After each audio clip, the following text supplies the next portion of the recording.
आपका स्टमक एक chemical lab है जहाँ स्ट्रॉन्ग एसिडिक इन्वायरमेंट चाहिए होता है प्रोटीन डाइजेस्ट करने के लिए, हार्मफुल माइक्रोब्स किल करने के लिए और मिनरल्स को एब्जॉर्ब करने के लिए। अगर एसिड वीक हो जाए तो फूड प्रॉपरली जो है वो डाइजेस्ट नहीं होता और वो ऊपर की तरफ पुश होता है, यानी कि जिसको हम एसिड रिफ्लक्स कहते हैं।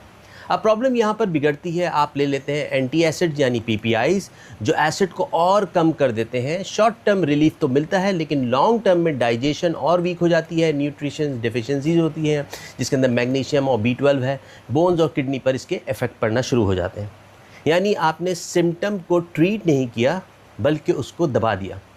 तो यहाँ पे क्या चीज़ रह गई? रूट कॉज रह गया।